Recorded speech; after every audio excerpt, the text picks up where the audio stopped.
Assalamualaikum warahmatullahi wabarakatuh. Bapak dan Ibu penilai sertifikasi dosen yang saya hormati, perkenalkan nama saya Rahmat Prayoga. Saya adalah dosen pada program studi S1 Manajemen pada Institut Bisnis dan Komunikasi Swadaya Jakarta. Saya sebagai peserta program sertifikasi dosen dalam kesempatan ini akan menyampaikan video yang merekam aktivitas saya sebagai dosen dalam pengajaran di kelas. Pada kesempatan ini saya akan menyampaikan video mengenai mata kuliah Creative Entrepreneurship yang ditujukan kepada para mahasiswa semester 4 dengan nilai 2 SKS atau satuan kerja semester. Kemudian mata kuliah ini memiliki capaian pembelajaran lulusan atau CPL, yaitu yang pertama, mata kuliah ini bertujuan untuk membahas beberapa teori dasar mengenai kewirausahaan kreatif atau creative entrepreneurship dan menjelaskan penerapan teori yang dipelajari dalam kehidupan sehari-hari, dalam kehidupan nyata para mahasiswa untuk berpikir kreatif dan berani untuk memulai usaha baru. Kemudian yang kedua, secara teori, mata kuliah ini juga memberikan studi kasus pada beragam usaha rintisan yang sudah ada dan memberikan kesempatan kepada mahasiswa untuk berkunjung langsung atau mengundang para praktisi dalam bidang usaha rintisan di dalam kelas atau di kampus. Kemudian yang ketiga, setelah mengikuti perkuliahan ini, diharapkan para mahasiswa dapat memulai atau merintis usaha baru yang dapat menjadi sumber penghasilan bagi mereka setelah lulus kuliah dan menjadi sarjana. Berikutnya, capaian pembelajaran mata kuliah ini adalah pertama, mahasiswa dapat memahami pengertian creative entrepreneurship. Yang kedua, mahasiswa dapat menjelaskan identifikasi permasalahan dalam memulai usaha. Yang ketiga, mahasiswa dapat menerapkan teori-teori yang dipelajari dalam berbagai bidang usaha dan bidang industri yang dipilih untuk memulai usahanya. Yang keempat, mahasiswa dapat menggunakan teori dan model yang dipelajarinya di dalam kelas ke dalam praktek nyata, serta membentuk jiwa wirausaha yang kreatif. Deskripsi mata kuliah ini adalah mahasiswa dibekali dengan pengetahuan dan keterampilan untuk memulai usaha, mendefinisikan, mengintegrasikan antara intuisi dan analisis, melakukan adaptasi terhadap perubahan organisasi secara bertahap, dan mampu memulai usaha yang berdaya saing tinggi. Mulai awal hingga akhir perkuliahan, diharapkan setiap mahasiswa secara individu sudah memiliki rintisan usaha. Kemudian selama pertemuan 16 kali, yang materi pembelajaran yang disampaikan adalah pada pertemuan pertama merupakan pengantar creative entrepreneurship. Pertemuan kedua, mahasiswa diajak untuk mencari ide untuk memulai usaha baru. Pertemuan ketiga, mahasiswa sudah mulai menyusun rencana usaha baru dan menyusun grand design maupun melakukan SWOT analysis yang dilanjutkan dengan pertemuan keempat, melanjutkan proses penyusunan usaha baru dan menerapkan grand design dan SWOT analysis tersebut menjadi semacam usaha yang sudah mulai terbentuk. Kemudian pada pertemuan kelima, mahasiswa mulai bisa melakukan studi banding pada usaha-usaha rintisan yang telah ada. Dan ini dilanjutkan juga dengan pertemuan berikutnya, pertemuan ke-6, masih kita berikan kesempatan kepada para mahasiswa tersebut untuk melakukan studi banding kepada usaha-usaha rintisan yang telah ada, karena mungkin ada beberapa jenis usaha yang mereka pilih. Kemudian pada pertemuan ke-7, kami akan memberikan pelatihan atau informasi mengenai tata cara pengurusan usaha baru dan perizinan yang dipersyaratkan untuk usaha baru tersebut, misalnya melalui online single submission atau OSS. Setelah 7 kali pertemuan, maka mahasiswa akan mengikuti ujian tengah semester atau UTS, yang intinya merangkum pertemuan pertama sampai dengan ke-7, di mana menggambarkan progres dari mulai ide menjadi embrio dari usaha yang akan dilakukan. Setelah mengikuti ujian tengah semester, maka pada pertemuan ke-9 mahasiswa sudah mulai menyusun strategi pemasaran, membuat penawaran, dan mencari pelanggan untuk usaha yang sudah dibentuknya pada paruh semester pertama. Kemudian yang berikutnya pada pertemuan ke-10, laksanakan pengiriman barang atau kami di kelas melakukan simulasi diskusi mengenai bagaimana barang atau produk itu dikirim kepada pelanggan, kemudian bagaimana entrepreneur itu melayani pelanggan, dan juga bagaimana pembayaran atau penyelesaian transaksi dilakukan dan penagihan terhadap transaksi yang telah dilaksanakan.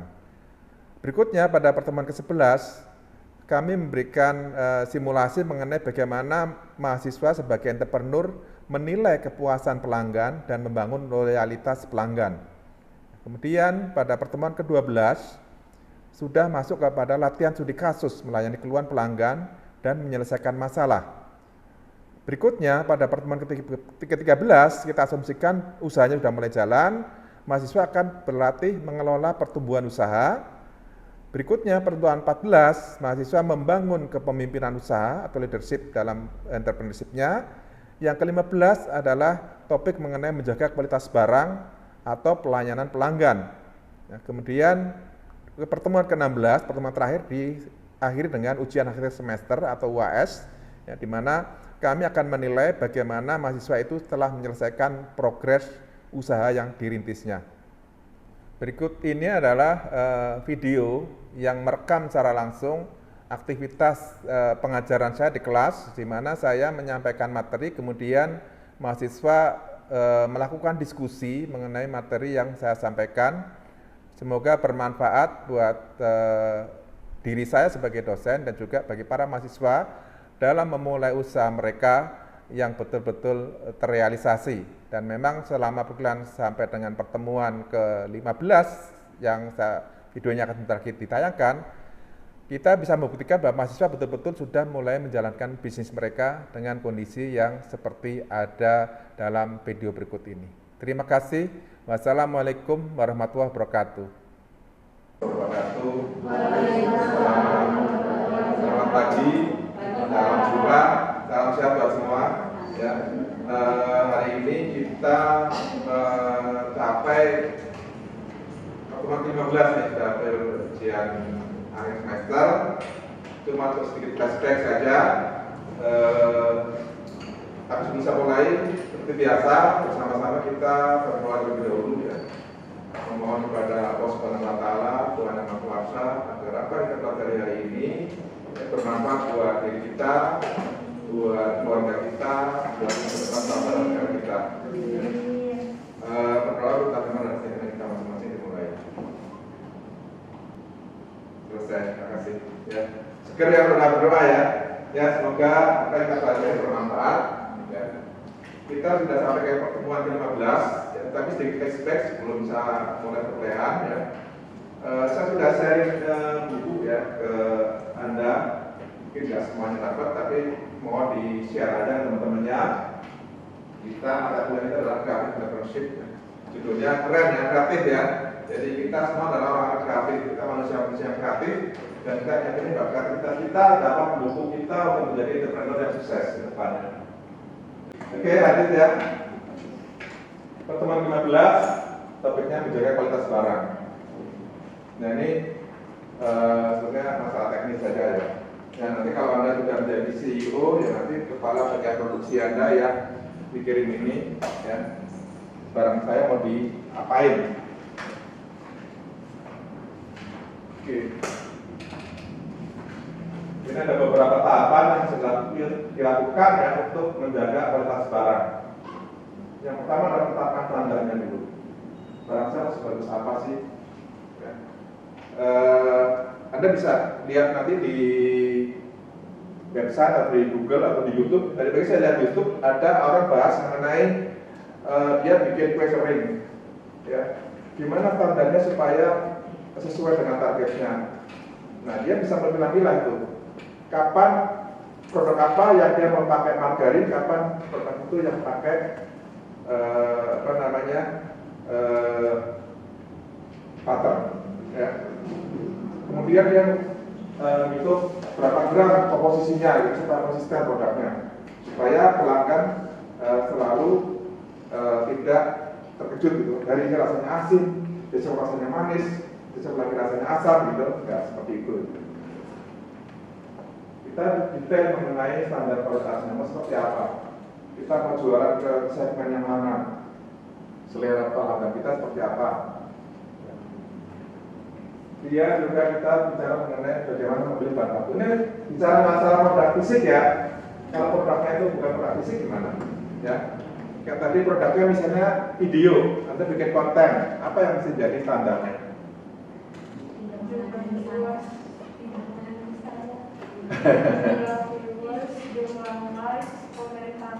Ya, oke.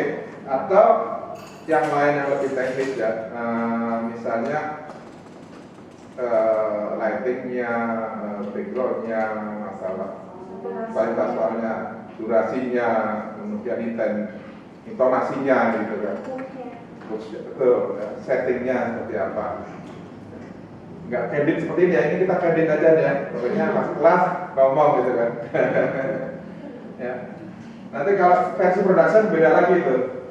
Ya, kayak tadi si Elisa ya, bagaimana dia bikin konten Instagram atau TikTok itu diapain. Ada proses produksinya, ada editingnya, kemudian proses produksinya itu dilaksanakan seperti apa yang baik. Gimana dia memberikan kualitas ya, setelah produk tersebut jadi, mungkin ada proses pengiriman ke pelanggan atau pengiriman ke toko, kualitasnya seperti apa, kemudian jaga kebersihan dan keamanan seperti apa, bersih dan aman. Kemudian feedback pelanggan, feedback berkaitan dengan kualitas, ya seperti misalnya Anda lihat di produk-produk kemasan itu suka disebut call center-nya ya, untuk dapat feedback dari pelanggan. Kemudian melakukan evaluasi dan perbaikan kualitas. Nah, speknya ya detail ya, rinci ya, dimensi, panjang lebarnya berapa, tebalnya berapa, bahannya apa, kemudian kinerjanya seperti apa, dan estetikanya ya, warnanya mau cerah, mau warna pastel atau warna apa, ya, ditetapkan ya. Jadi kemanapun Anda jualan, produknya tetap sama ya. Seperti misalnya Anda beli Dunkin Donuts, promosinya apa ya? Ya, atau yang lain ya, merek ayam ya, ayam yang bersayap itu juga mereka dimanapun kita beli rasanya sama. Gunakan tanda industri ya. Kalau ada tanda industrinya kita pakai, kemudian lakukan ujian. Ini detailnya bisa dibaca di buku sebenarnya. Kemudian memilih bahan baku berkualitas. Nah ini berkaitan dengan apa nih? Pemasok, supplier ya. Anda mau beli bahan bakunya dari mana? Kualitasnya sama atau tidak? Atau Anda bikin bahan baku sendiri gitu kan? Mungkin nanti teman-teman di sini bisa kolaborasi dari yang punya produk misalnya makanan, bahan bakunya, tepungnya dari mana, bumbunya dari mana, kualitasnya seperti apa, dibikin standarnya sehingga selalu konsisten. Nah, ini ada proses seleksi atau pemeriksaan bahan baku. Ya, kalau bahan baku itu tidak sesuai dengan standar Anda harus di reject ya. Jangan dipaksakan untuk diproduksi karena nanti akan menghasilkan produk yang tidak bagus. Ya, pemasoknya mungkin kalau Anda bikin kontrak atau perjanjian dengan pemasoknya. Atau mungkin menggunakan beberapa pemasok ya supaya kita punya backup atau cadangan kalau pemasok utama kita tidak bisa menyediakan barang. Ada pertanyaan di sini? Lanjut ya. Kita bicara mengenai menjalankan proses produksi. Ini proses produksi itu ya pengolahan bahan baku menjadi produk. Nah, ada yang sudah menerapkan sistem manajemen mutu. Ya, ini nanti Anda belajar aja ISO 9001. Tapi kalau belum ke tahap sana juga nggak apa-apa ya. Mungkin ISO ini katanya kalau Anda produknya mau ekspor gitu kan. Tapi kalau dari pemula mungkin bukan ISO ya. SOI gitu kan. Standar kita sendiri. SNI gitu betul ya. SNI nanti ada beberapa produk punya standar SNI ya. Oke, kemudian karyawan dapat pelatihan sebelum bekerja ya, dia diberikan pelatihan. Di buku ada detailnya gitu kan. Kita mengundang trainernya atau pelatihnya Atau biasanya pemilik sendiri yang ngajarin ya. Karena kalau bumbu-bumbu atau resep-resep itu rahasia perusahaan itu dimiliki oleh ownersnya gitu ya. Tidak sekedar kita, kalau Anda juga sering nonton di medsos itu kan ada chef yang merahasiakan bumbunya gitu kan. Bumbu-bumbunya dia sharing tapi ada adonan khusus yang dia sembunyikan ya. Yang terkenal apa? Coca-Cola atau yang itu ayam goreng itu juga gitu, dia punya resep ya. Kenapa dia nggak bisa jadi jenderal kolonel terus? Karena sibuk masak ayam. Ya ada orang sibuk masak ayam dan dia tidak bisa jadi jenderal, tetap kolonel ya. Sampai lanjut usia ya. Tahu rekan sambungnya ya Bapak ya? Oke, bercanda aja. Peralatan yang tepat ya, kita harus menggunakan peralatan-peralatan yang terawat sesuai dengan standar ya untuk masing-masing produk berkualitas ya. Ini kalau apa namanya yang menu ayam goreng tradisional atau makanan tradisional itu sampai dengan apa panci-pancinya itu sampai dengan berkerak gitu. Antara saya paling enak gitu ya. Ya makanya enak, bikin enak gitu ya. Terus apa namanya cobeknya itu gede banget gitu sampai dengan apa namanya tergerus gitu. Ya ini saya tata dengan aja. Jadi seperti itulah orang menjaga supaya produksinya selalu bagus. Ya. Kalau gudeg atau makanan tradisional kenapa harus pakai kayu gitu ya? Kayunya kayu khusus ya. Kadang-kadang ada juga yang dibakar pakai arangnya pakai arang pada kelapa. Ya. Supaya aromanya mungkin supaya wangi betul ya. Atau daunnya juga pakai daun pisang. Oke ya, nanti kalau bahan kiri Anda tahu gimana caranya kemudian kita menggunakan modal kualitas ya. Versi produknya artinya apa?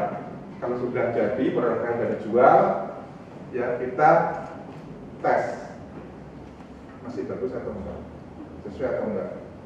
Biasanya kita juga undang tester. Yang tester kalau perlu kita undang tester untuk menguji rasa, konsistensi rasa. Dan menggunakan alat ukur yang akurat dan membuat dokumentasi. Ini beberapa restoran juga mengembangkan ini ya. Mereka itu punya sistem manajemen mutu. Ya. Sesekali itu produk itu dites, bukan hanya di pabrik atau di tempat masaknya, tempat pengolahannya, tapi juga sampai dengan produk itu ada di pasaran. Ya. Saya pernah cerita nggak di kelas kalian pernah cerita, jadi ada senior Anda yang pernah yang dulu bimbingan skripsi sama saya itu dia kerja di pembuat donat ya, restoran donat itu kalau setiap akhir hari kerja produk tidak laku terjual dia musnahkan supaya tidak terjual kembali di besok harinya. Ya, rangkanya adalah untuk menjaga mutu. Nah kebersihan dan keamanan ya, kebersihan dan keamanan itu penting. Ya. Mungkin Anda punya standar keamanan sendiri atau standar kebersihan sendiri.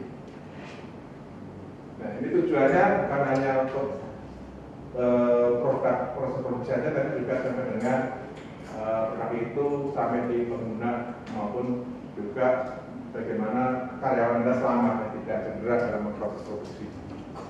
Sampai sini pertanyaan? Nggak ada ya? Kakak benar pasti sudah tahu semua ini. Ini kayak ngajarin orang, ngajarin bebek berenang. Bebek sudah bisa berenang, jadi berenang ya kan. Anda kan sudah tahu, ya tapi ini memang normatif ya kita sampaikan. Mendengarkan kabar pelanggan, ya Anda bikin survei kepuasan pelanggan.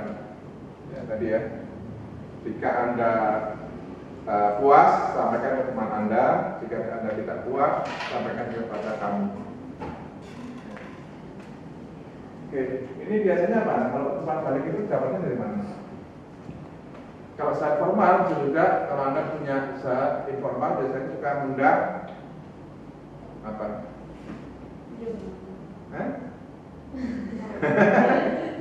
Mengundang apa? Atau mungkin Anda event apa itu sampai ngobrol-ngobrol, Anda minta feedbacknya. Gimana produk aku kemarin? Bagus nggak ya? Apanya kira-kira masih perlu diimprove? Oke, lanjut ya. Kalau mau 17 Agustus ini produk apa yang paling laku nanti ya? Bendera. Masa pencet monitor. Kenapa? Sampai cat warna merah putih. Oh gitu ya, merah putih. Kan buat di hias-hias itu di gang ya terus Iya, betul. betul. Gitu loh. Betul. Iya, bendera kecil gitu kan. Iya. Nah ini peluang bisnis nih, pinter nih. Dibikin ya, bikin bendera atau hiasan merah putih, bisa berupa pita atau berupa oke, iya. Oke. Atau sekarang nanti kan ada juga produk-produk kemasan itu, makanan, minuman itu pakai tema 17 Agustus. Ya, jadi ini mudiknya edisi 17 Agustus, warnanya merah putih. Ya biasanya tuh kalau yang kalau itu biasanya. Betul, iya. Oke, good idea. Ya, udah benar, pokoknya udah benar semuanya ya.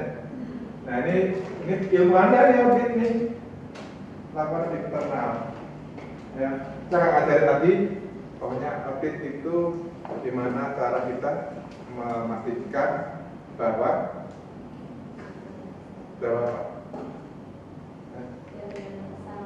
nggak ada kesalahan. Ya, kalau ada kesalahan itu kita tahu juga root cause-nya apa sih, kenapa salah gitu kan, untuk perbaikan ke depan. Audit bukan hanya untuk laporan keuangan saja ya, tapi juga untuk ini produk ya, untuk menjaga mutu sistem manajemen keuangan. Ada punya ide lain sih? Ada punya gagasan lain? Oke, belum ya? Oke ya.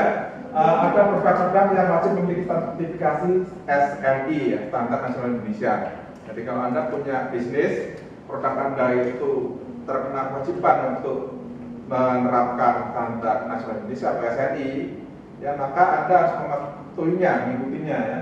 Ini ada beberapa kategori produk yang wajib SNI. Ada peralatan rumah tangga, ada kompor, ada panci, ada segala macam peralatan di dapur yang bisa berbahaya ya, kalau tidak dikelola dengan baik karena mudah terbakar. Kemudian makanan dan minuman ya, karena bisa mempengaruhi kesehatan orang. Orang bisa sakit kalau makan makanan beracun atau minuman yang tidak sehat. Kemudian ada alat-alat transportasi dan pendukungnya ya, karena risikonya adalah menimbulkan kecelakaan. Kemudian ada peralatan listrik ya, listrik itu mudah bikin kesetrum atau kebakaran juga ya, korsleting ya, terkait bahasa Belanda ya. Kemudian produk pertanian itu ya karena mungkin dipakai untuk bahan pangan, itu juga mesti menerapkan standar SNI. Kemudian konstruksi bangunan ya, bahan-bahan yang untuk buat bangunan itu harus memenuhi SNI karena bisa mengakibatkan ya musibah kalau tidak memenuhi standar. Dan berikutnya bahan kimia yang berbahaya itu wajib SNI supaya tidak mencederai orang. Oke, kita sampai kepada akhir mata kuliah kita ya. Sebelum saya akhiri, seperti biasa kita mengerjakan tugas ya. Tugas bisa di LMS, tapi ada baiknya juga Anda secara kelompok mendiskusikannya. Oke. Ya, kita ada tugas untuk diskusi mengenai produk-produk yang wajib SNI. Apakah produk-produk Anda di masing-masing kelompok itu wajib SNI atau tidak? Ya, kalau wajib, gimana caranya? Silakan didiskusikan di kelompok masing-masing ya. Selamat berdiskusi.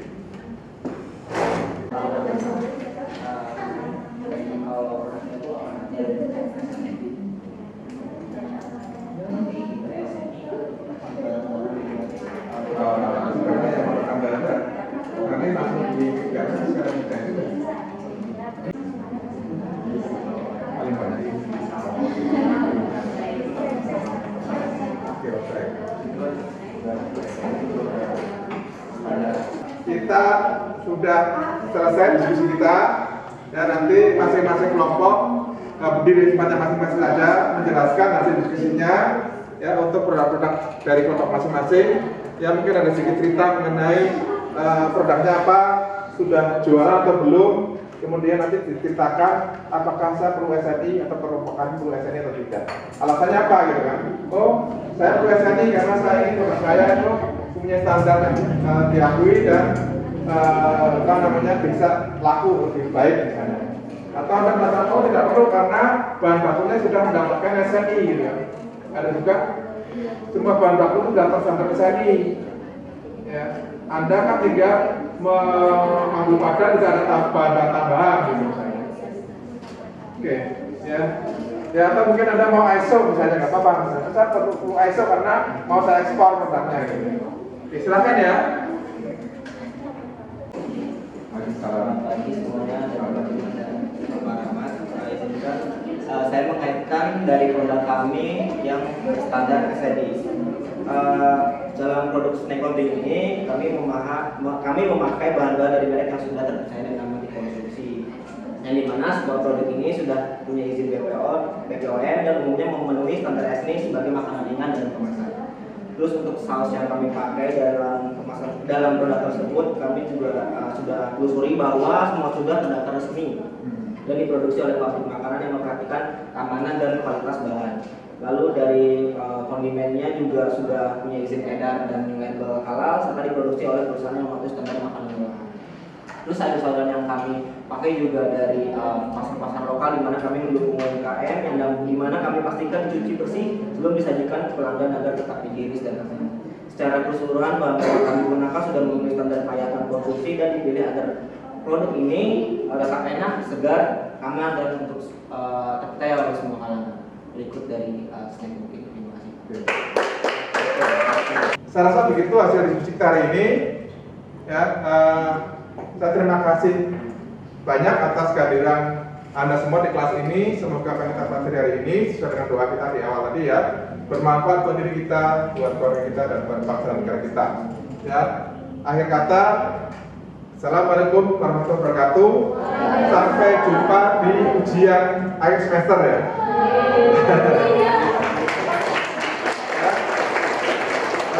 Demikian video pembelajaran yang telah saya laksanakan hari ini dengan topik menjaga kualitas barang atau pelayanan pelanggan yang menggambarkan bagaimana standar kualitas produk yang dihasilkan oleh para mahasiswa tersebut bisa dipertahankan, bisa dijaga sehingga usahanya sukses. Terima kasih atas perhatian yang diberikan. Wassalamualaikum warahmatullahi wabarakatuh.